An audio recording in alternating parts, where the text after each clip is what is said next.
Hey everyone, Hoff here. Before we get started, we just want to send out a big thank you to our partner, Grind Coffee Co., for their support of the show. They're a convenient subscription service offering specialty grade, single source, 100% Arabica coffee, available in whole bean and drip grind. Check out grindcoffeeco.com. Thanks again to Grind Coffee Co. for supporting the show.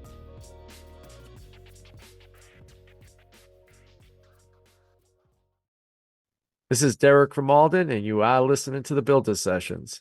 Thank you.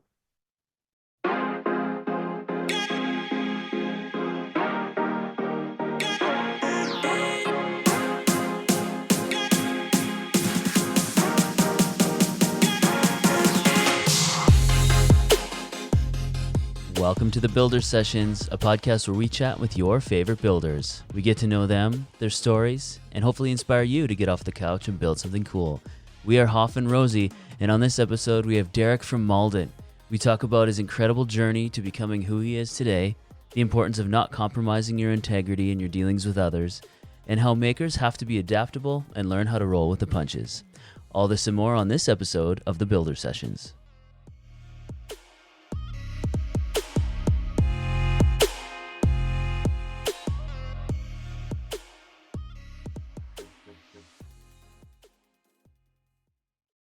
Derek, welcome to the Builder Sessions. Thank you. Thanks for having me. This has been a long time coming.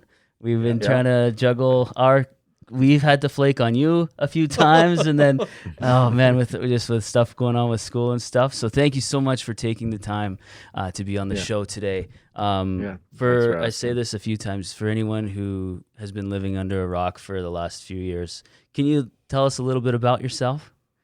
So my name's Derek. I post as Derek from Malden on Instagram and a little bit on YouTube, and it goes over to Facebook. I don't really post there, but follow, a lot of older people try to message me through Facebook thinking I'm posting there, but it's just my Instagram stuff goes over there.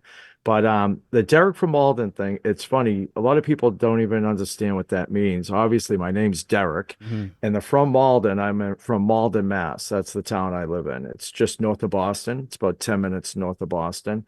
And I kind of got that name because Jimmy DeResta had another friend named Derek, and he used to refer to me as Derek from Malden. And I needed to just get a name for Instagram. So we said, okay, it'll be Derek from Malden. That's how I was referred to. So it kind of stuck. And my logo, it's a little bit fun, is a follower of mine. He was laid up from an injury. He was a police officer, actually. And that is a sign that you see every town when you go in Massachusetts from one town to another. That white sign with the black lettering is what tells you you're going from town to town. So Malden, Mass has one. So that's like the sign for my town. So with my info. So that's me. I love that. That's cool. Yeah.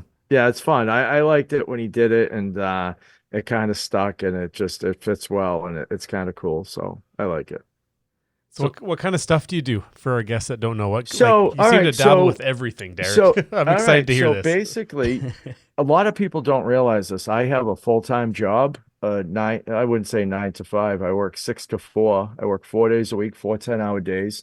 I work for a utility company. I don't say the name of the company. You can pretty much figure it out. For people who are younger, don't realize there used to be telephones. So we used to call it the telephone company, but it's not the telephone company anymore. It's more of a communication company. But I've been there 35 years. I took it as a temporary job out of high school, and it's been a great job because it pays the bills, and it's got great benefits. But growing up as a city kid, it was funny. You always were pushed to, back then not everybody went to college, and you were pushed to either get a job with a utility company because it always was decent pay, decent benefits, you got a pension. And that was what I was kind of always told to do. And I always wanted to be a carpenter and or an architect. And when I graduated high school, the economy was horrible. And I had been working with the gentleman for a number of years because I'll talk about it later, but I started working with this guy when I was about 12 or 13 years old, cleaning up job sites. And I just wanted to be a carpenter, but the economy was horrible. There was no construction going on. I took a job here for a year, and here, 35 years later, I'm still here. Started posting on Instagram after hanging out with Jimmy DeResta for a while. He told me I should share what I was doing online. And then we were going to do this little show called Making Fun on Netflix, and I was having a hard time talking in front of a camera. So they suggested I started doing stories. And that's how the whole thing with the stories started. And I loved like the response I was getting from people that were following me. So I've just always kept doing them, and it's one of my favorite things to do. I have a great little following of very faithful followers, and it's a lot of fun. Wow. So lots of times it's interesting to see these people on social media like yourself and all these makers and builders. And I always wonder, that first question is, are they doing this, as a full-time job? Do they already have so for you to be working, 40 hours a week and be able to pump out all this stuff on the side on your weekends, that you've got to be pretty well organized. No, totally disorganized. It's just like controlled chaos. It's funny. I have a great wife and she's very supportive, and my kids are all grown. My youngest is 21. My oldest is 32. And so there's not a lot of stuff going on at home for taking care of kids and that type stuff. I go to work early. I work 4 days a week. I work 6 to 4. And so I'm home in my shop by 4:30 usually. And I'll be there till, 8, 9, 10 o'clock at night, sometimes 11, 12 o'clock. I try to finish about 10:30 usually, because I get up at 4 a.m. and it gets a little tough to get up early. But I have Fridays, Saturdays, and Sundays. Like today, I got home. I was, home 15 minutes, and I was in the shop, and I'll probably be down here till probably 9 or 10 o'clock tonight, So every free minute is in the shop. So it's a lot, but How do you like that 4-day work week? I love it. It's funny. We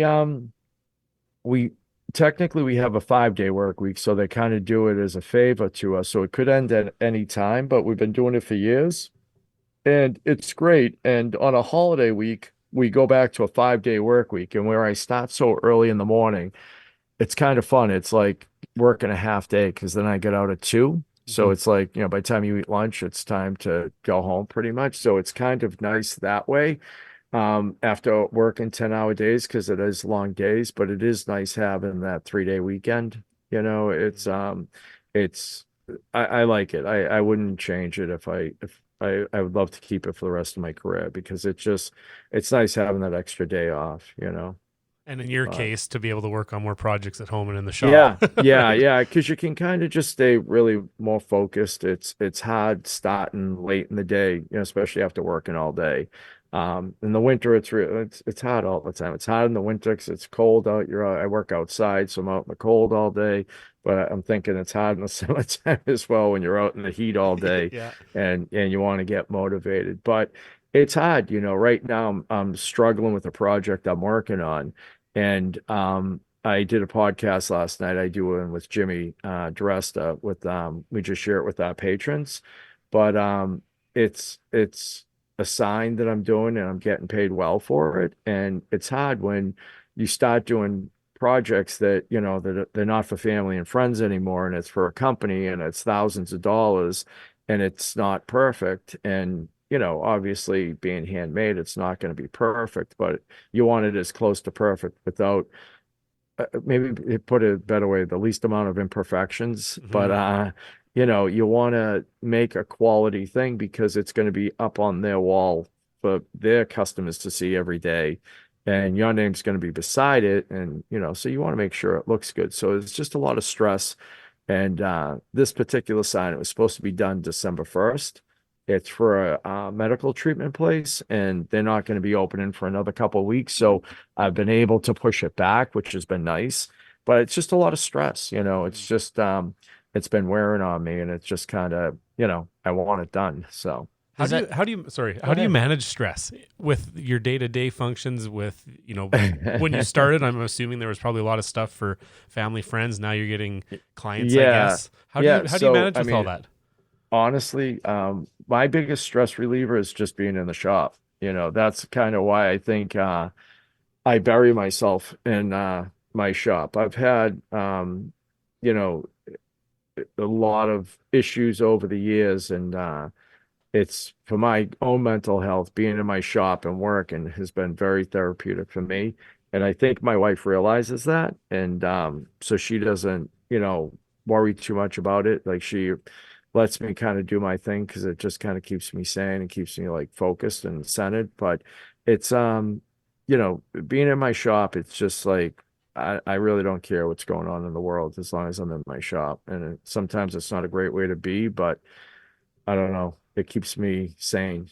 I think there's a lot of people that can relate to that. I'm definitely one of Oh those. yeah. If I'm going down a rabbit hole or, it's just, there's too much. If I can, and now I Yeah. don't have a shop at home. So being high school teachers, just being in that atmosphere, being able to work on something little, put my music Yeah. on and just let those machines go. It just almost, it, it brings everything down almost to a consistent level, manageable, I guess, right? It gets rid of all that day to day Yeah. crap. So After talking to a lot of people in the maker community, you find out there's a lot of people that have, I don't want to say substance abuse issues, but maybe ex substance abuse issues in their past, drinking issues, mental health issues. And I think a lot of people, that's why they are so into their craft. I think it's, when you go down that road of recovery and learning about it, you learn, the drinking, the drugs, the gambling, all that's just a symptom of an underlying issue you had. And it's you're doing something to your body to keep you out of what it is you were thinking about. And I think with woodworking or metalworking or just making in general, it's a similar type thing. It kind of brings you to a different place mentally, and that's how people cope. And that's kind of been my thing for the last 20 something years. is there a specific machine that when you're, in a bad place or, you just need to kind of get out of that um anxious? Is there a certain machine or is it just your whole shop? My whole shop, but I really enjoy one of my machines I really enjoy using. I have a CNC that I use a lot, but I really enjoy my laser. My CO2 laser. I have a fiber laser and a CO2 laser. I enjoy the CO2 laser. I love the instant gratification of being able to like create a file and cut something. And with the CNC, it's a pain in the neck, trying to figure out a feed, a speed, breaking a bit, resetting it. With the laser, it's, you just, slow it down a little bit more and, you can cut something, it's not as painful of a learning curve, like for a file to, get something to cut. So I enjoy that. When I want to relax, I really enjoy TIG welding. Mm. Sometimes I'll just TIG weld scraps of steel together just because I kind of enjoy the focus it takes to do it, and just kind of the rhythm with it. It just kind of, it's almost like meditation, I would think. I Hmm. don't meditate, but I would imagine that's what it would be like. It's so relaxing. Yeah. Well, Yeah. maybe Okay. not Yeah. So maybe you not do. aluminum so much Yeah. with the Well, AC, but when you're well, you know doing what? just steel, it's just quiet Yeah. and it's Yeah. yeah, it's It's I can funny. totally relate.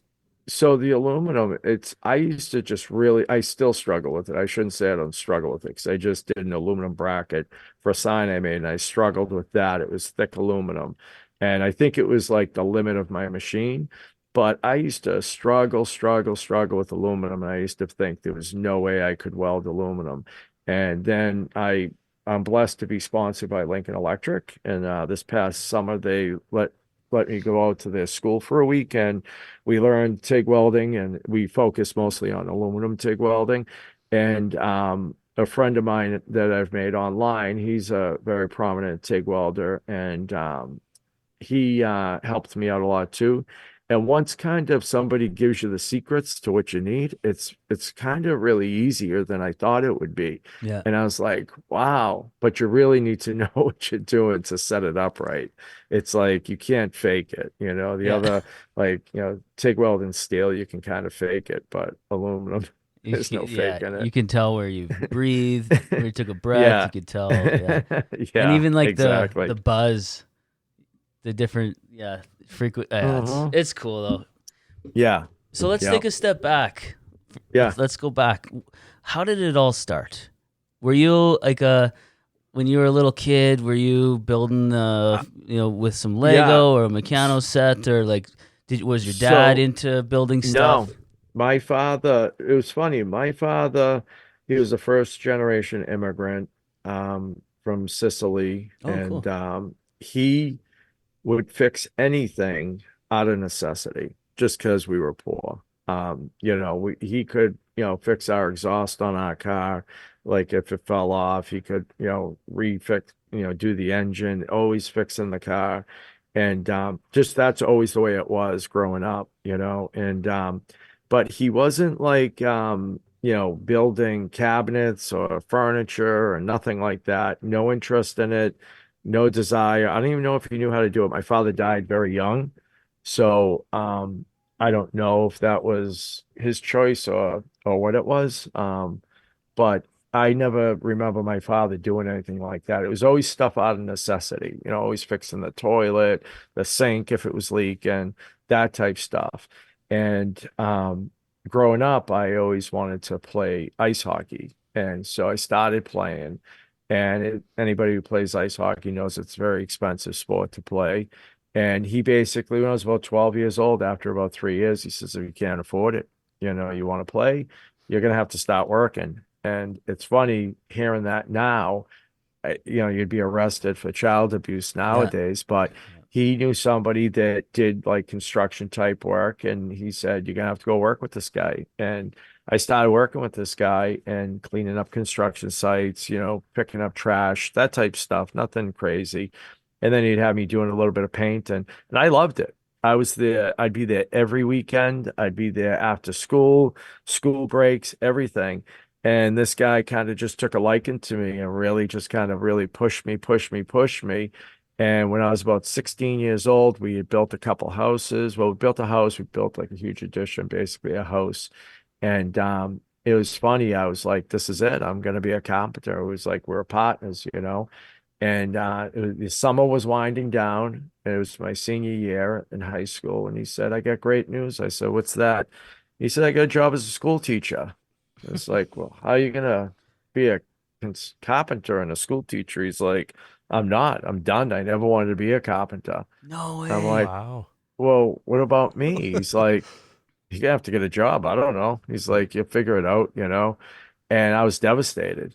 And I tried working with other people. He was really like loosey goosey, like just do whatever I kind of wanted type thing. And I couldn't really get it going with any type of company. Like I wasn't used to like the structured thing. It's not Hmm. how he operated. And after about a year, my brother's was working at this company I currently work for, and he says, "Why don't you come here for a year and just figure it out?" And so I did, and I liked the steady paycheck. It was nice. And then I had a child shortly after, not planned, and I needed a steady job to pay for this child. And it was a blessing in disguise because, like I said, 35 years later, I'm still at the same place. But all those years, I was never really fulfilled. Hmm. So it's funny, the gentleman I worked for, I'm still friends with him. He's retired. He became a vice principal of the school system. And we laugh about it today. But he the house we built, he ended up keeping and he lives in it. It's a part-time vacation property. But you know, he just always wanted to be a teacher, that was his thing. And so probably like 15 years after work started working, I started my own little construction company. And I was pretty successful, but it was I never had the confidence to just kind of leave. And then you get so far along into a career, it's kind of like I need to stay, and I kind of got to that point. But I was doing a lot of like I did a lot of like doors, windows, decks, stuff like that that I could do while still having a full-time job. People don't want you. I would do bathrooms if it was a second bathroom for somebody or something like that. But I just it started as I got older, started to get real heavy, all the stuff, like building decks. And that's when I kind of started to transition more into smaller stuff. I always was like a tinkerer. I'd always take everything apart. I was always curious about how things work. I still have books that my mother gave me.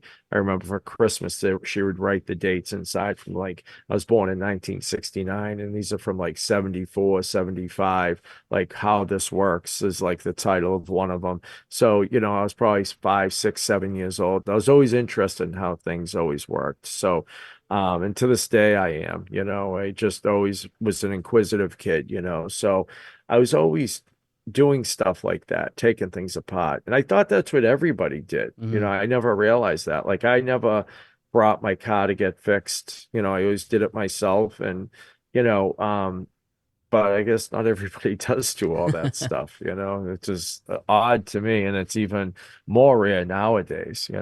It's interesting that you talk about how your dad fixed everything out of necessity, but then Hmm. you picked that up and fixed everything by the sounds of it out of some sort of curiosity or a passion.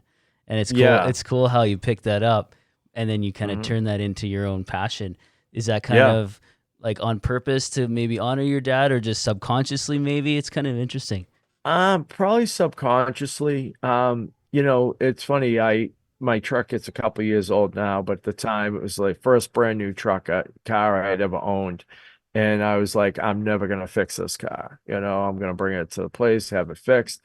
And when the brakes just went, I'm like, I gotta do it myself. I can't pay Yeah. somebody to do it. It's just like out of principle, it was Yeah. just Get I that. couldn't Yeah. do it. But it's funny. I just, I have 4 children. I have 3 girls and a boy, and my son's the youngest. And I kind of was always my dream was I was gonna like build this like making, fixing, working on things empire and pass it on to him and just hand him like the keys to the kingdom and he'd have a nice easy life and enjoy it.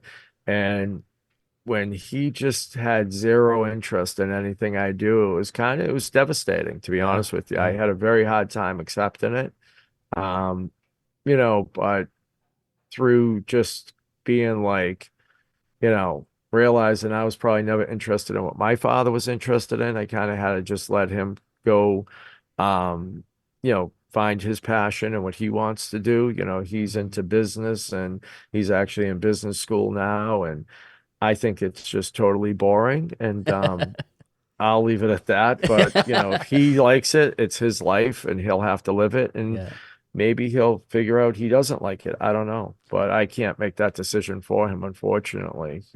How do your kids feel that now that they have an influencer for a dad? They love it. They're good. They give me a hard time about it. We have a lot of fun with it. That's It's cool. being Derek from Malden, the town I live in, like a little bit of a local celebrity. And it's, just nice when we go out and people recognize me from like the TV show and stuff. Hmm. It's always exciting, and last year me and Jimmy and my wife were going to Atlanta and she was the show, maybe it was 2 years ago now that I think of it. The show, had just come out and she had never, been with me when people would recognize us and we were going through security at the airport. And somebody's like, "Oh my God, it's the guys from Making Fun." And, there's people asking and, wanting to take pictures with us. And she was just really floored. And it's a lot of fun. Like all my kids' friends think I'm like the coolest father around. And, they just want to ask me questions about things all the time. So it's a lot of fun. It could be worse.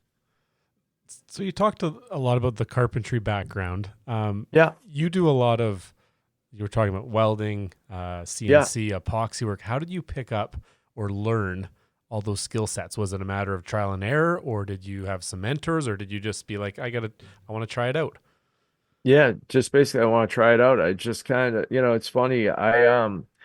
Jimmy's always been a really big inspiration of mine. And, I remember somebody had sent him a 3D printer and I was at his house and he's like, this thing's stupid. I'll never use it. I have no use for it. I don't know how to use it.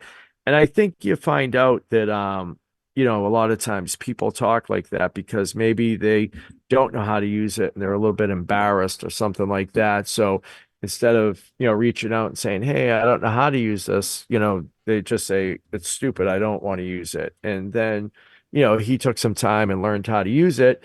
And, you know, I was like, wow, that's pretty cool. Like he figured that out. And I'll never forget, I was like, I would never know how to use a CNC machine. I could never figure it Yeah. out.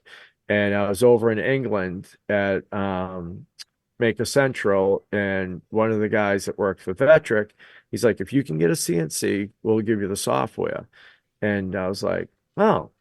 So just flying home, I was like, that was nice of him, but I was like, I'd never get a CNC from anywhere.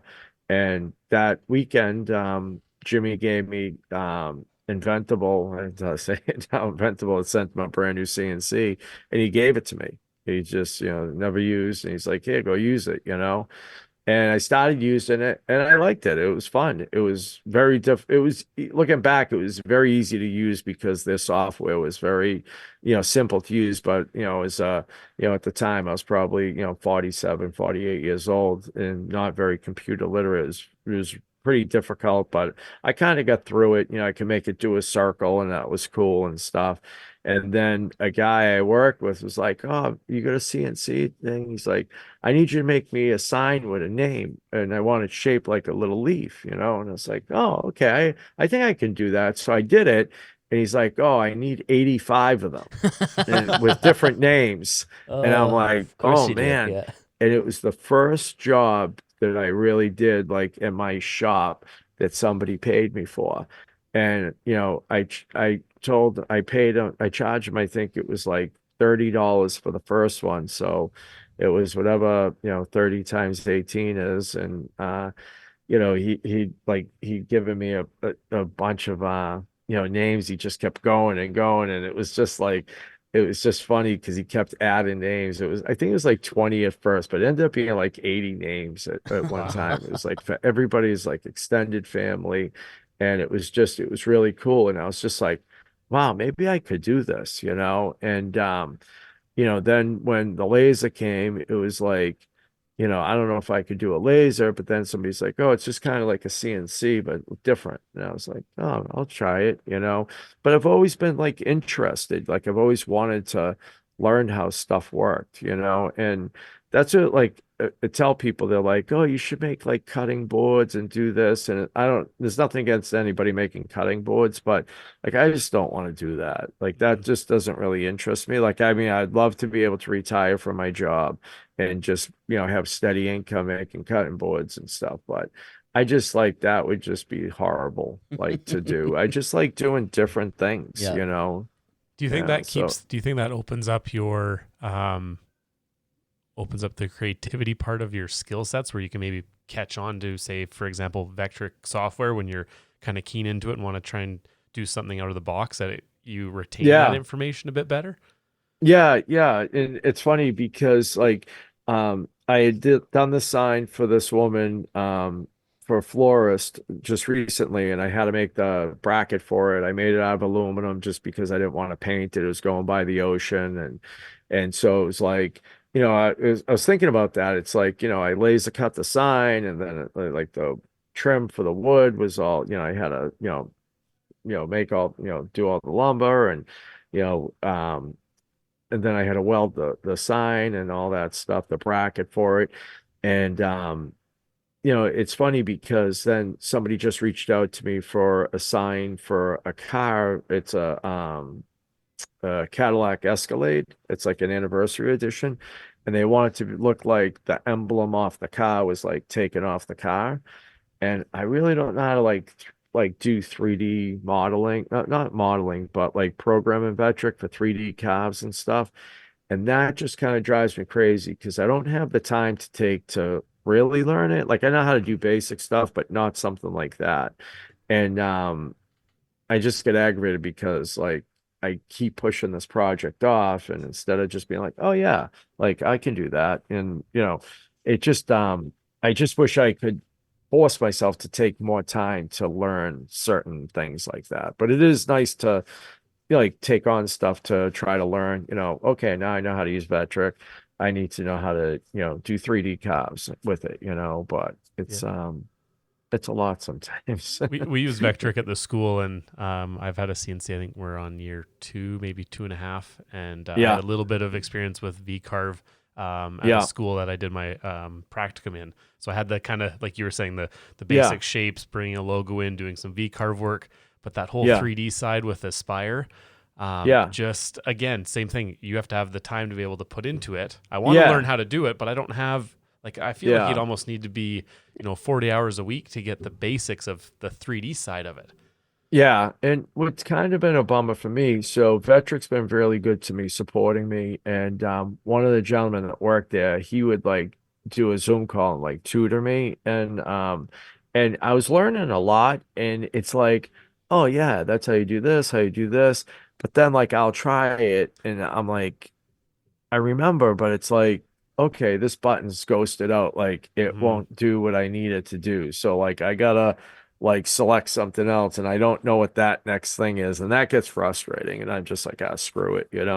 But I really do need to figure that out.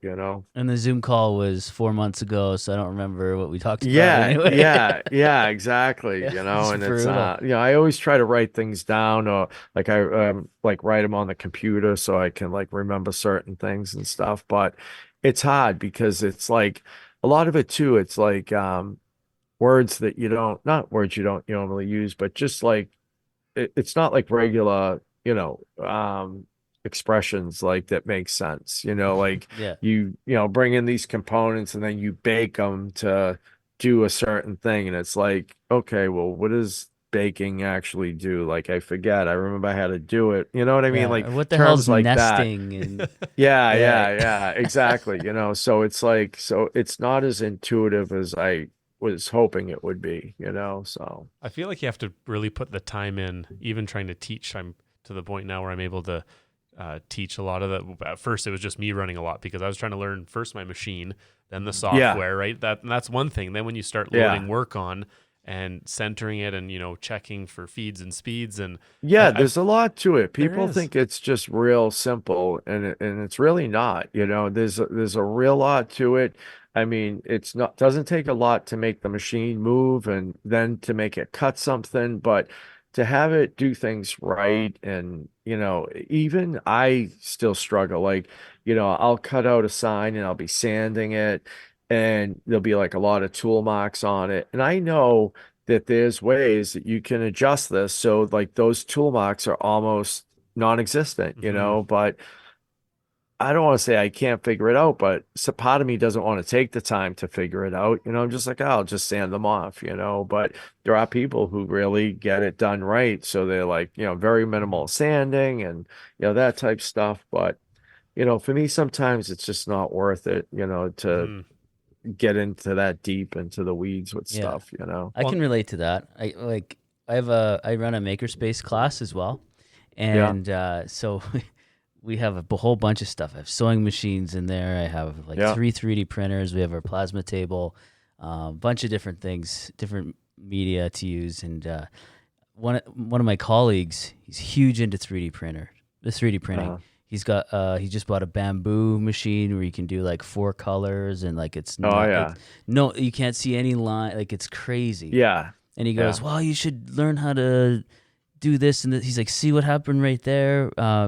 It's too close. So I usually make my first layer like 1.5 mils. So then he's going on and on. But that's his thing, right? He's like mistress. He's got like a print farm at his house. Like that's his thing. But this is cool that you brought this up, because it leads perfectly into my next question about being a jack of all trades. Right. So those people who know all the jargon and the nomenclature, the nesting and all that stuff, that's their thing. Your thing is a lot of things. Yeah. Right. And so first part of the question, was that all self-taught, or did you go to any post-secondary or anything? Okay. No. That's what I thought you were going to say. So then is there ever any imposter syndrome? Like, do you ever think, oh, I should go back, I should have got my this, or I wish I had my welding ticket, or I wish I had this piece It's of funny, yes paper? and no, because like up until like I'm not the brightest guy you'll ever meet, but like up until like a year ago, I never even knew that was like a thing that people ever felt like that. Like I was just Mm, like, people just like do their thing and that's it. And it's funny because I just had to build a bunch of boxes for Carhartt and the clothing company, and I didn't show too much of it online. It was kind of weird where they were like, you can show it, but this and that, and I was like, it'd just be easier not to talk about it. But I wanted these things. They paid a lot of money for them. I wanted them to be really nice. And it's funny, they didn't come out as nice as I want, not because the workmanship, but because the way they were designed. Um, they're not going to know this, but like Carhartt basically was like, oh, the illegal team came out like, oh, we don't want the logo on it. We don't want this. We don't want that. We don't want that. And I'm like, so I'm making like a wooden box. Like there's no Carhartt branding on it. And, it was like, I get it. It was liability reasons and it was, copyright stuff, but it wasn't like it was a million boxes I was making. It was like a small number. But anyway, a friend of mine was helping me out, and he's a very accomplished high-end woodworker, and I really felt like inadequate. I never really thought about it. I knew he did a lot of stuff with hand tools, but like we go out there and we put stuff through the saw, and I'm like, do you have a sander? And he's like, yeah, I don't use that. And I was like, oh, it's got like oh, saw wow. marks on it. He's like, well, we just use a hand plane. I was like, oh no, it's like on the face of it. He's like, oh yeah, we'll just take that off with the hand plane, a smoothing plane. I'm like, I don't even know how to do that. And so he pulls out this $3,000 handmade smoothing plane. And he's like, yeah, use this. And I was just like, I don't know how to use it, I don't even know what and this he is. helped me, yeah. And it was funny. It was so like a little bit embarrassing, but it was just so difficult. But he was great. He was just like, no, you got to do it this way and do this and do this. And it was funny, we had made a box there and kind of figured it out, the dimensions and how we wanted it. And then I did them at home. And, when I was at home, I got out that's how, I don't know if you guys, watch much of my Instagram, but I was Mm. just complaining about my Tormac sharpener because I needed to sharpen my planes. And they're actually sending me some stuff to tune it up a little bit, so that would be good. But I was like, I would never in a million years would ever use planes to like clean up like saw marks and stuff. But after working with him, it really kind of he showed me the correct way to do stuff. I'm like, now I'm going to. It's not as difficult as I thought it was. I have this. Let me grab this real quick.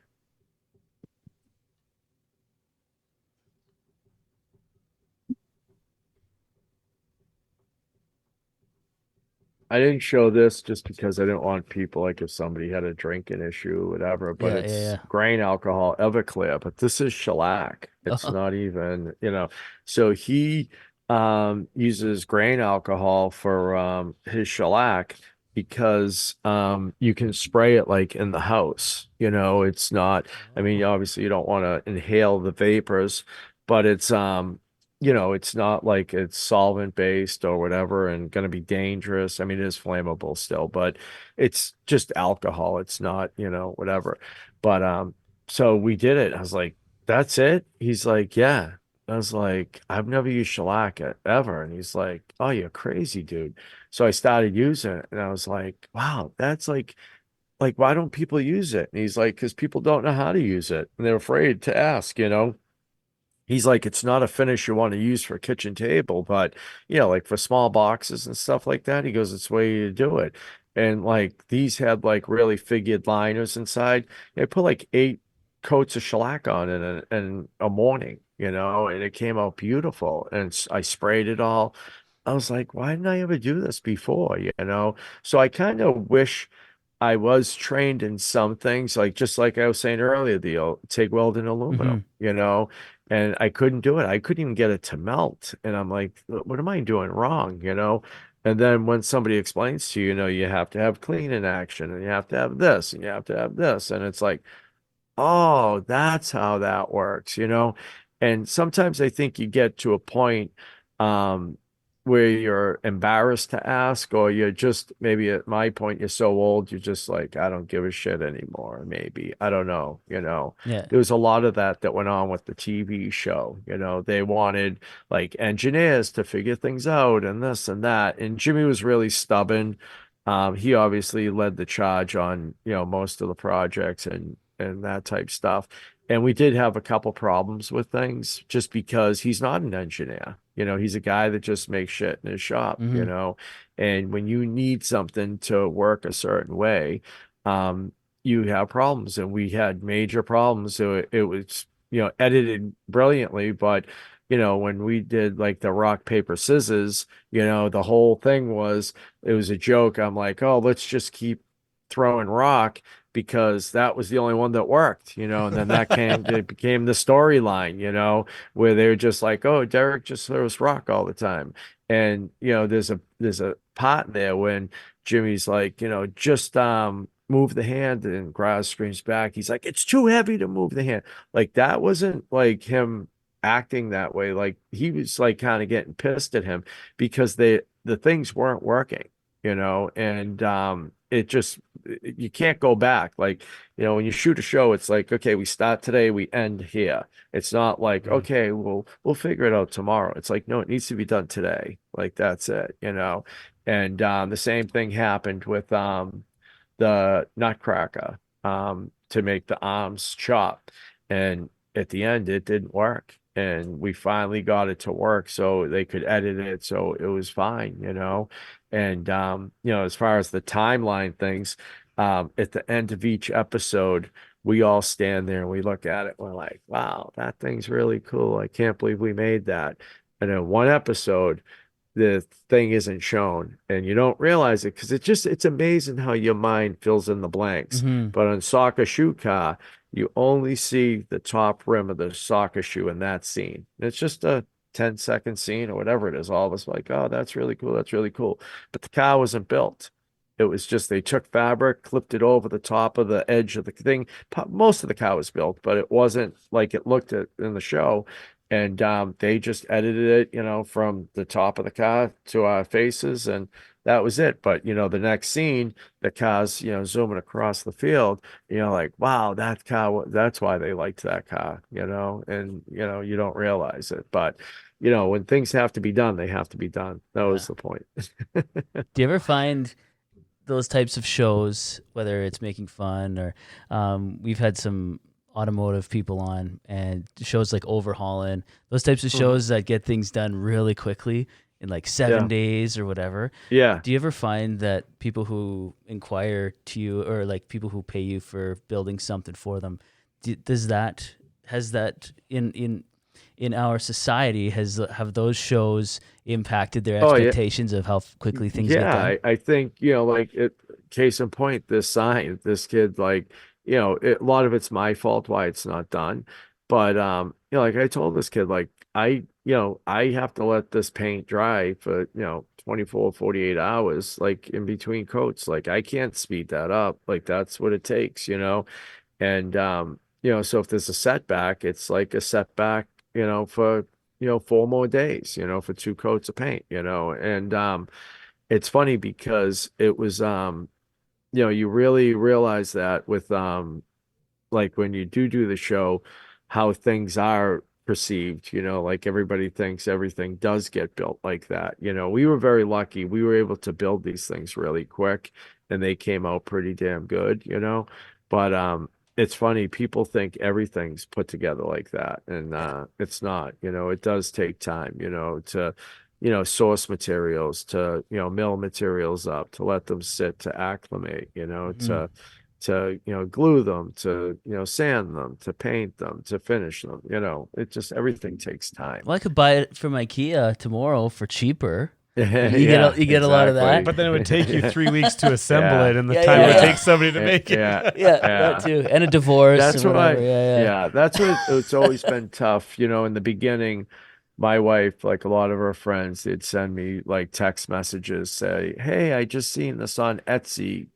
But I want to give you the business. And I'd be like, just tell them to go get it. Like, I'm Yeah. not making it for them. And she'd be like, why are you doing that? And it's like, it's just, like you don't understand, they don't understand. Like one, it's Etsy's not even Etsy anymore. Etsy's like stuff being made over in India and everything. There Hmm. are people that still selling on Etsy, don't get me wrong, but a lot of the stuff on there, because I know a lot of people that do it themselves, they're not making it and it's coming from other parts of the world. And that's why it takes, 2 weeks to get it. And it's a shame, but that's just the reality of it.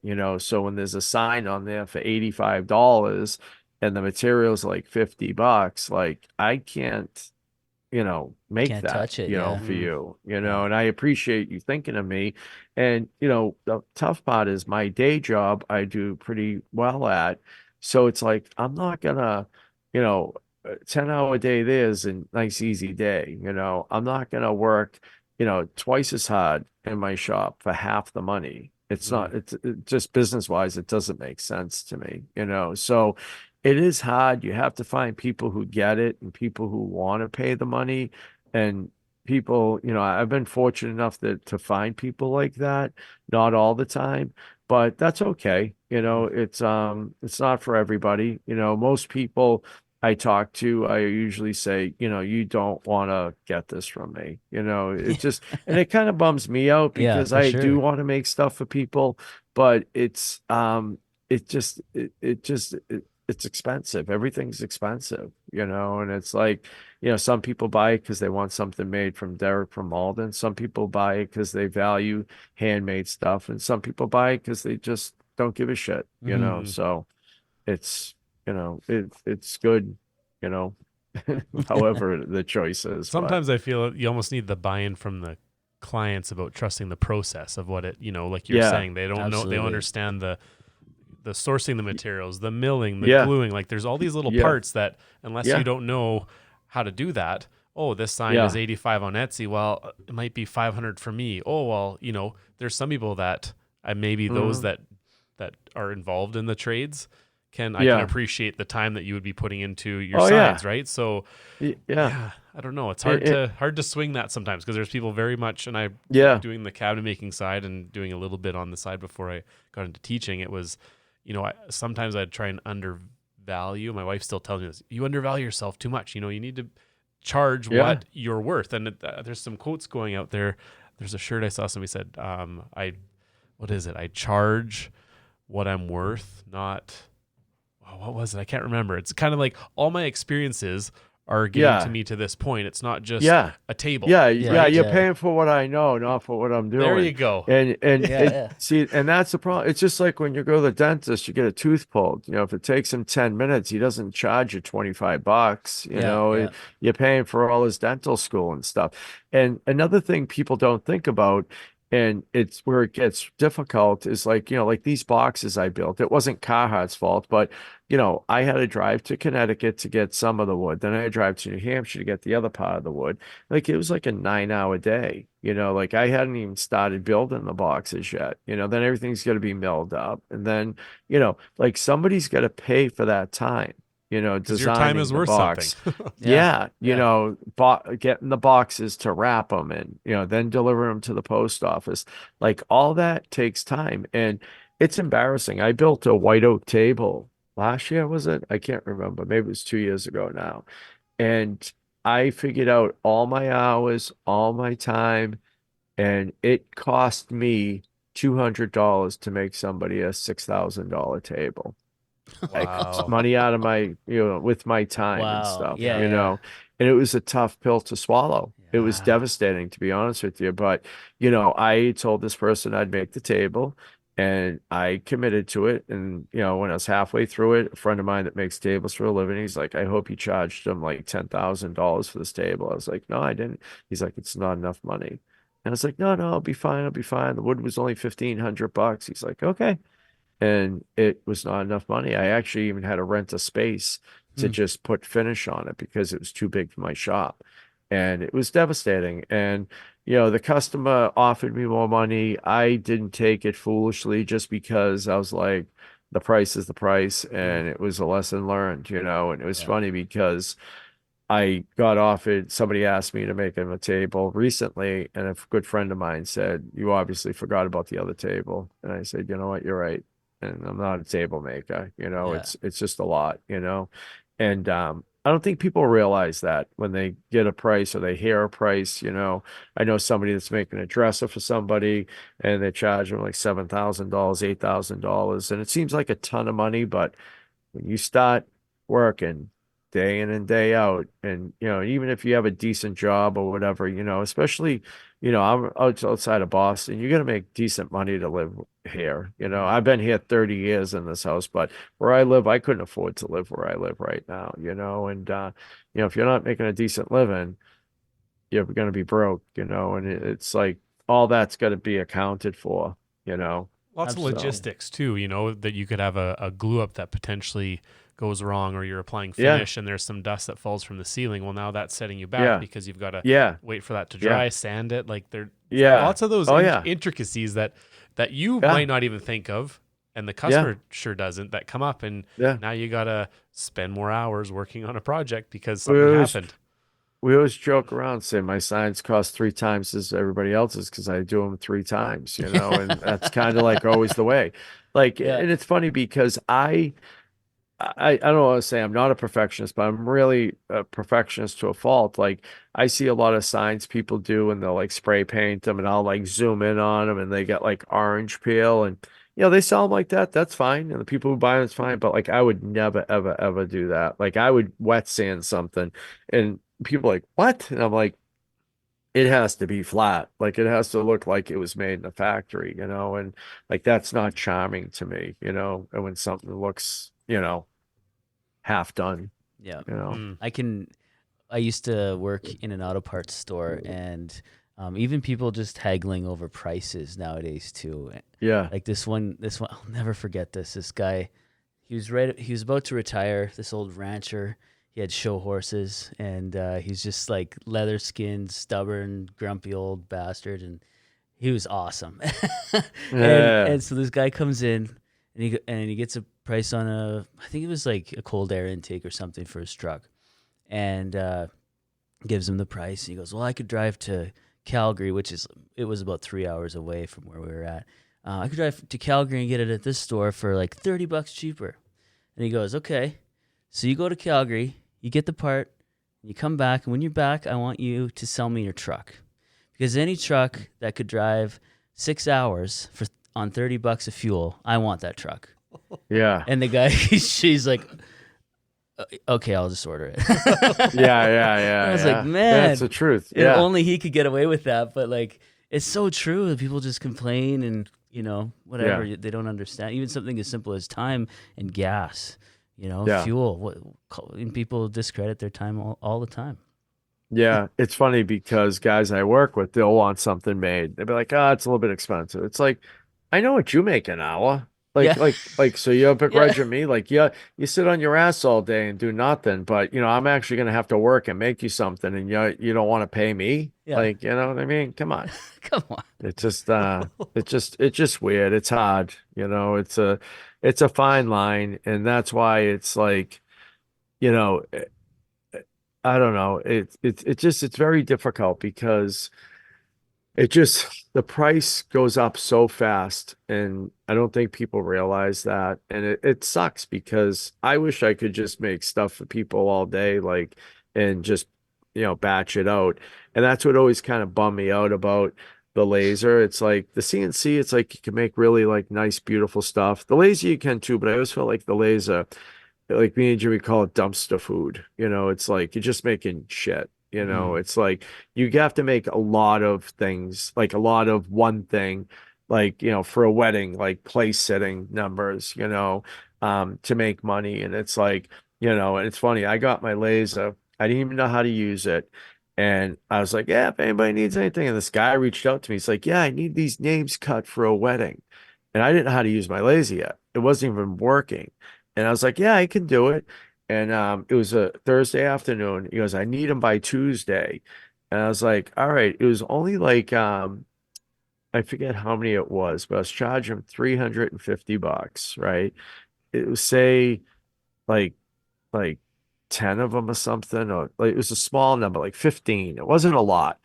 And he's like, 350. I was like, yeah. Like I had no idea how to price it. but I thought like originally that was like fair. And he's like, well, I go, dude, you need them as a rush. It's $350. I said, you need them by Monday. He goes, I don't need them till Tuesday. I said, yeah, but if you need them Tuesday morning, they got to be done Monday. Like, I'm not going to finish them 5 a.m. Yeah. Tuesday. What do people So he's think? like, okay. So this woman I know had a glow forge. And I said, hey, can you make these? And she's like, yeah. I go, I need the 15 of them. I need them today. She's like, I can't have them done today. I can have them done tomorrow. So now it's Thursday. She have them done Friday. So she does them Friday. She brings them over. I go, how much do I owe you? She goes, $60. I go, what? She goes, I think I'm gonna make $50 off this thing. She's like, is that too much? Give me 50. I go, no, here's 200. She's like, 200. She goes, you crazy? These are only like $3 each. I'm like, what? She goes, yeah. She goes, go look on Etsy. So I go on Etsy.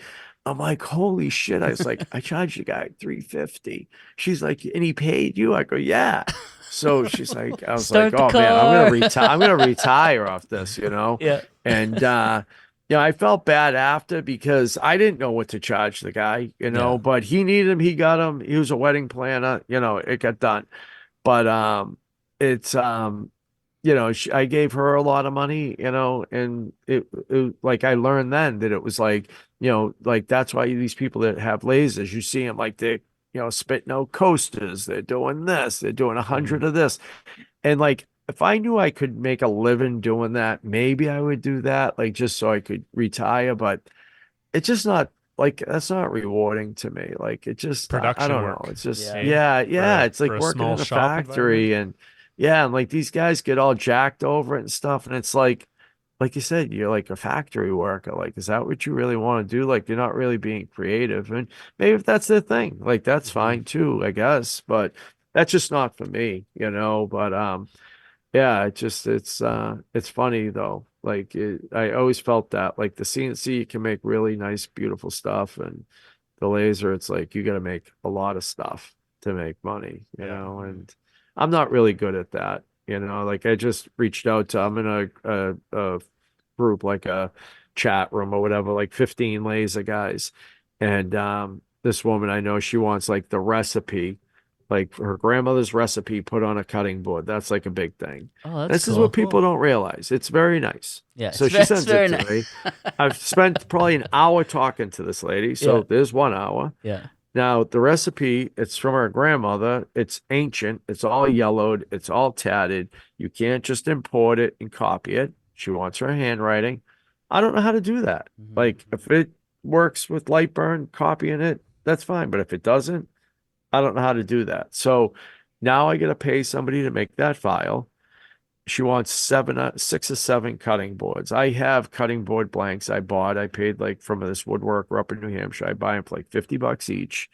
So I'm gonna tell her like they're like $125, like, you know, and I'll make $75 a cutting board, but I still got to get the file figured out, you know, see if she wants to do it. Like to me, it's not worth the aggravation, honestly, to Yeah. make, you know, $250 or whatever. I don't know the math, but you know what I'm saying? Like Yeah. it just seems like an awful lot of work.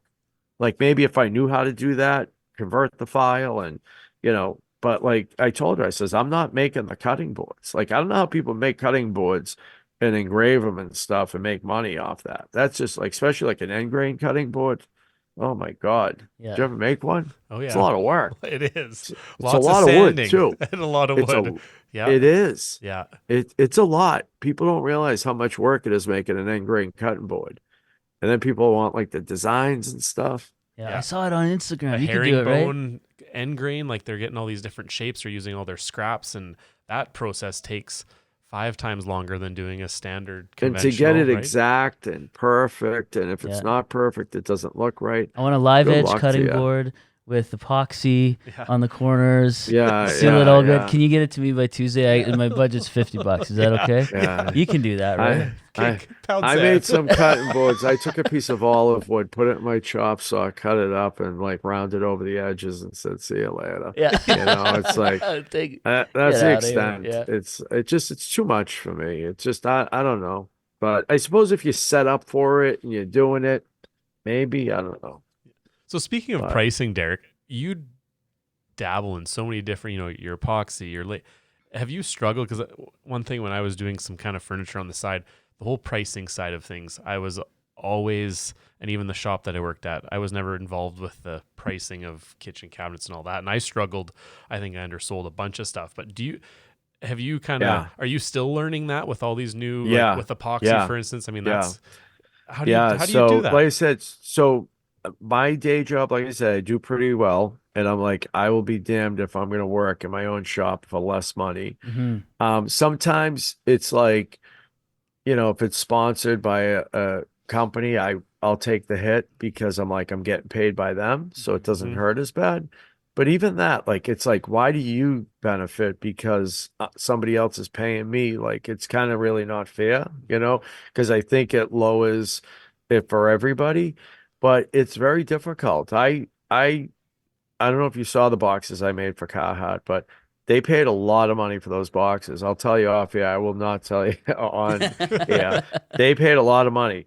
I documented every minute I worked on those things, and I probably made $10 more an hour than I make on my day job. Hmm. And I thought this was going to be Wow. a payday, Yeah. big payday for me, and it wasn't. And I was like, wow. Like that was a big reality check. And it shows you like I just feel like honestly, it's never enough money, Yeah. Yeah. because even if you score good on this one, you probably got beat on three other ones. So Yeah. Yeah. it's evening out, but it's hard. It's hard. There's a ton of videos out there. People like, you gotta charge this by hour and this and that. And that's not the way to do it either. Because your It's like, overhead's different than a full production shop's yeah, overhead, yeah. right? Like so I'm just like in a basement shop in my house. My electric bill for just my house was usually $110 a month. Mhm. My electric bill last month was $610, Oh, So it's like, yeah. yeah, And all the it's like, tools and yeah, the time it yeah. It's takes to like set up. that's somebody's got to pay that. Like, why should I pay it? Like, it's Yeah. your stuff, Yeah. Yeah. It's like, Exactly. but you know what I mean? And that's the type of stuff you don't think of. Mm. It's like, um, you know, I really don't want to swear, but we used to call it when I worked, we called it the fuck up factor. Yeah. Yeah. Yeah. Like Totally. you gotta make more money to cover it, Yeah. like because like you said, inevitably things get screwed up, Yeah. Mm. and it stinks because it's just not, I learned a very valuable lesson when I was doing construction. I did a deck for a buddy of mine, his aunt, his great aunt. She was an elderly woman, very, very nice woman. She had a pressure treated deck, like 3 levels on a hillside, and she wanted a Trex deck when Trex first came out. This was, 25 years ago, 30 years ago, whatever it was. So I built it. It was beautiful. It was all gray wood, no railings or nothing. So it was like on the ground. It was like just a couple levels. She lived on a hill. And she called me the next year and she said, I'd love it if you could come and pressure wash it. I was like, well, it shouldn't need to pressure wash it. She's like, well, it's all dirty. I'm like, all right, I'll come by and take a look at it. I go over and it has got black spots all over 2 of the sections of it. So I'm like, what the hell is that? So I'm looking at it and I bring it to a buddy of mine, take a piece out. He goes, it's black mold. I'm like, mold? I was like, shit. So I go to the lumberyard. And they send a rep out and he goes, yeah, this isn't warranted. I go, what do you mean? He goes, says right in the directions, it can't be closer than 18 inches to the ground. He goes, you got like 9 inches off the ground over here. And I Oh. was like, yeah. So like, what's that mean? He's like, we're not responsible. He's like, you're responsible. So she's like, I want it all replaced. And I'm like I said, it was like a lifetime warranty, but like I didn't mean it. Like, that was only if everything went right, That's what people say. I don't know. It's just Yeah, yeah, yeah. That was like my selling point, yeah. So I had she's like, the only thing, she goes, I want pressure treated wood. I hate this. I don't want it. I want wood. So I take all the decking up, I buy all the wood, and I spent 2 weeks replacing it all on my dime. And when I was done, she said, you know what? She goes, you have to be the most honest person I ever dealt with. She paid for the material and gave me $1,000. Wow. And Wow. yeah, And she was pretty well off, this woman, and but she didn't have to. And I had little kids. My kids were babies, and I cried. I Yeah. learned a lesson that, like, you don't write a check with the ass cash, and it was like a big lesson that you got to be careful, like, what you promise people, because, like, you may have to follow through with Yeah, that, no kidding. but it was a tough pill to swallow, and that's what's, like, kind of hard sometimes too. It's I'll be straight with you. One of the jobs I just did, I made the sign I made where I welded up the bracket. It went up to a florist in Maine, and she got it, and we talked on the phone, and she's like, yeah, I want it black and white, and I want the frame. I'm not sure. I says, well, how about we do like this white, like, kind of rusticy looking thing? It'll be like reclaimed wood. It'll look really cool. So I had a bunch of white oak, and I fumed it, and I thought I was going to fume the white oak, make it like dark blackish, and I was going to kind of paint it white and kind of distress it a little bit.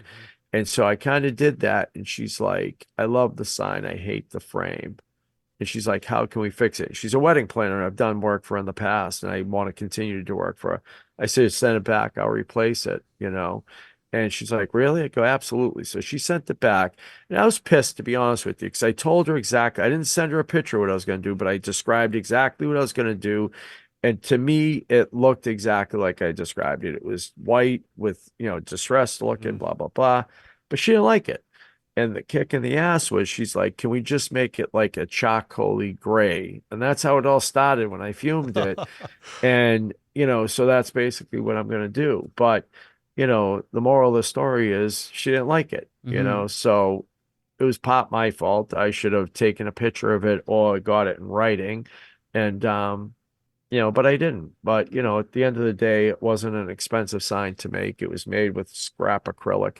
So it just, that part's fine. And the wood I used is scrap wood. So it's, the cost of it wasn't a lot, but it was just something I really don't want to remake. I already get paid for it. The money's already gone. Yeah. And So as I'm you making said, the you sign make for really free. you make really good on one project, and you get 3 or 4, right? But then also Yeah. having the responsibility of making sure that customer's happy with their project. That might mean Yeah. you take something back 2 or 3 times, and that's the one Yeah. that might bite you in the butt 3 times too, Yeah, right? yeah, Yeah. exactly. Do you that find- happened. Sorry, go What's ahead. that? I was gonna say, No. do you find that I could just as you're talking, it could just relate to a couple things when I've agreed to do a couple things for buddies or whatever. You're excited at the beginning, and then all of a sudden you're getting into this, and then you're kind of on the hook. There's a no shit moment, right? maybe. Well, but it's not Yeah. necessarily it's not a passion project anymore. It's like, you got to Yeah. do this and it probably would be worse if it was your bread and butter. But at the Yeah. same time, do you find that taking these jobs kind of takes away from the passion of it a little bit? Or some Yeah, of them, I all mean, of them, maybe I'm- the big corporate ones, or I don't know. Yeah, no, well, I've been lucky that a lot of the ones I still do, I kind of enjoy what I'm doing, like the type of projects. So that's not bad. But yeah, like, it does kind of take a lot out of it. Like, a lot of times I just want to make something for the sake of making it, and I have a hard time doing that. Like, there's a couple things I want to do right now, and they have to wait, and it's kind of a bummer. Yeah. One of them's a Christmas present for my wife that she's not going to get again this year, but she doesn't care, but I would like to do what I want to do sometimes, and that's not always possible. Yeah. When you're taking so many different projects on, right? And your Yeah. day-to-day job and your personal life, and everybody Yeah. gets so run down, and you're still out there Yeah, grinding Christmas and comes up thrashing. quick, Yeah. It's like every year I say, it's like Christmas stuff you have to start doing in September, Yeah. But you're you not in really the do. mindset to do it in September, Yeah, so you never no, do, but right? it just it comes up so You're quick. just finishing your Thanksgiving stuff. Yeah, yeah, yeah. No, that's September, what yeah. happens. Yeah, and it's kind of a bummer, but you really have to. So before we get into wrapping up, I just have one more question about. Sure. So we're partnered with Grind Coffee Co. And we like to ask our guests about like a grind time story that they had when you persevered through some adversity, like a really tough situation in your life or in your career. or in going from developing your Derek from Malden, whether it's the brand or learning the skills or whatever it was? What was one moment or one thing that happened in your career that it was a lot of adversity and you just kind of grinded through it? Ground. Yeah. And what was that like? Like something that really sucked to get through and that you persevered. What was one of those things? The one I'm doing right now, that's one of them. But no, that white oak table, that thing was tough to do. It was a huge white oak table I built, and it was too big to build in my shop, so I built it in my buddy's shop. It was about an hour away from here. So it was like, going there, every couple days to work on it. And then I had to have it out of his shop and realized there wasn't any finish on it. So I had to rent shop space for a month, move it there, work on it there, and then I had to deliver it 2 hours from my house. And one thing I try never to do is get paid for a job before. Most of the work I do is for people I know, or somehow there's a connection or something. And I'm never usually worried about getting paid. If I don't get paid, it's not going to be a lot in materials, maybe some time, but not materials. I don't buy materials for thousands of dollars and be on the hook for that. But if there's no money in it for me, I'll lose interest in it. So those ones are tough to grind through. So you always got to leave a payday, there to make it so you can grind through it. Yeah. The horizon grind time, Yeah. hey? The horizon, Yeah. Oh man. So if there wasn't a payday waiting for you at the end of that crappy situation, what would get you through that? Like, what would you just? What would you grab? Just knowing you have to, it's your name. That's one thing my father always instilled in me, and I instill in my own kids. Like, if you don't have your word, you're screwed. And I would just, I, believe me, I've lost a lot of money on a lot of things I've made, and I rather do that than disappoint somebody or screw somebody, or compromise your integrity, right? Yeah, 100%. yeah, exactly. I think that's an awesome trait to have. I have a huge sign behind me that's been up against this wall for probably 3 years. I was building for Fireball Tools. I don't know if you follow that guy, Jason, and he does a lot of steel fabrication stuff. And he hired me to make a sign for him, and I made 3 of them. And I just told him I can't do it. It just doesn't look right. It's not coming out right. It was a huge epoxy sign, and I think it was just too big what he wanted. And luckily for me, I got the epoxy from Totemo for free, but it was weeks and weeks of work, and it just was never happened. And it was a tough one. It was a bitter pill to swallow, but I couldn't with a clear conscience be like, hey, I'm going to send it to you. Because I would have been embarrassed, and I'd just rather not, I'd rather lose money than be embarrassed, or, like I said, it's about integrity, Just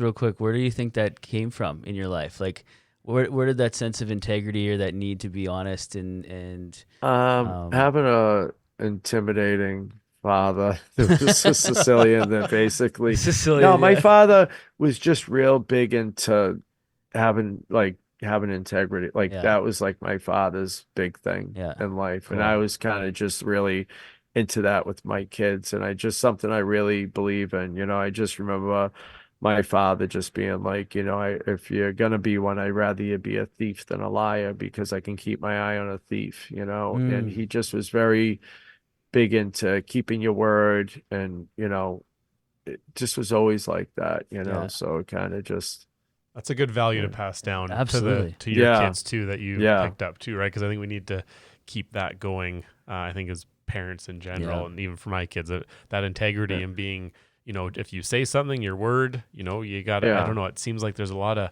flakiness and people saying things and going back, and that's just, I feel like you got to go back to the old school ways of handshake and the verbal contract, right? Meant something. No, exactly. So as we wrap up here, Derek, what advice do you have for somebody that would be looking to get into the, I guess, maker community or to start something, you know? Honestly, it sounds so cliche, but like one thing I wish I did was just like follow your dream, you know. It's something I always wanted to do, but my father was adamant that, you got to get a job, and like I think a lot of people think art type jobs aren't real jobs, and they might be tougher to make money, but it's I wish I followed my dream instead of my father's dream, not that it was a great dream, but it was like get a job with a big company and a pension and this, and you'll be happy, and it just was always unfulfilled, and I have a good job and I like my job, but I always wish I was doing my own thing, and I think people get afraid, and I still am always afraid to like take that leap to just leave my job. And and once you get to that point, you can't just leave. You have to kind of do what's right for you and your family. It's not just about you. That's why I laugh a lot of people and they're like, oh, but this is what I want to do with my life. Well, you know what? Sometimes we all just don't get to do what we want to do for our career, Yeah, The guy exactly. cleaning the bathroom didn't decide that's what he wanted to Yeah. do with his life, And you also have 3 other people who have lives as Yeah. well. Yeah. Yeah, exactly. Yeah. So say there's somebody that's following their dreams. They want to, become a maker, build things. What are some technical skill sets that they should develop Oh to boy. get into Well, this? definitely you got to have a basic understanding of woodworking. And but I tell you, I think metal fabrication is like really where it's at. I think, if you it just seems like not that woodworking's easy, but I just think if you can learn metal fabrication and mix it with woodworking and that type stuff, you're just so much better off. Like that's one thing I wish I learned like metal fab work like a long time ago, just because I don't know if it was just more mysterious. Like, my friend Chris always says, like, if you have no knowledge of woodworking, you could break a piece of furniture and go to Home Depot and buy some type of glue and glue it together. But if you break something that's made out of steel, you need to find somebody to fix it for you, Yeah. That's true. So Yeah. and even all the nuances, like if you hit a piece of metal, it stretches a certain way. Hammer and Yeah. dolly work, the metallurgy, Yeah. the different alloys, like what Yeah. preheating and post-heat, like it's Yeah. crazy. Yeah. I'm just learning too. Like there's so much to Yeah. learn. It's nuts. Yeah. Yeah. So last question. If someone Yeah. wants to get into this, whether, hobby or jump in full time, Yeah. top 3 starting out tools that every maker needs to have. Definitely a table saw. I think like that's the foundation of every shop. Not so much now with the track saw, but track saws can be expensive. It's amazing what you can do with the track saw. But I think it's just a table saw. I just think it's like that anchor to your shop. It's kind of like what everything revolves around. So get a nice table saw stop if you can afford it. I have one and I love it. It's a great saw. Um, Another tool. I never really used to use mine, but I love my bandsaw. Mm. They're a lot of fun. And I think once you learn how to use one properly, they're a lot more useful than people think, you know. Um, I was gonna say a router, but I mean you need a drill and all that shit, but probably a good router too, you Mhm. know. You can do a lot with the router, for cutting circles and trimming things, panels and stuff like that. Yeah. So that's Awesome. what I have to say. Well, Derek, this has been an awesome episode. I Yeah. mean, we got to have you on Thank you. again. There's a lot. Yeah. There's Yeah. a ton more that we have listed that we Yeah. wanted to ask you, but Yeah. we'll have to Yeah. have you on a second time. But I just want to say Yeah. thank you Yeah. for taking the time out of your really busy schedule to come Yeah. on the show. And Thank you for having me. as we kind of wrap up here, you want to share where can people find you and what do you have going on? I keep it simple. Everything's Derek from Malden. You can find me on Instagram, YouTube. My email's derekfrommalden@gmail. But I'm supposed to be going in January to Tennessee to chair making class with Jimmy DeResta. We're going to be going down there. I'll be doing a class at Workbench Con on CNC work and epoxy work. It's not going to be like a CNC class, but just doing epoxy signs on the CNC, that type stuff. And yeah, that's about it. That's all I really got going on. And we'll share all those links down in the show notes of this episode too. Yeah, thank you. Right thank on. You. Well, thank you so much for coming on again. Like, this is awesome. All right. I can listen to your stories all day. There's probably a I million could tell more. them all day. It's soothing. And thanks to everyone for listening. We really appreciate it. Thanks, Hoff. Thanks, Rosie. And we'll catch everyone in the next one. Thank you.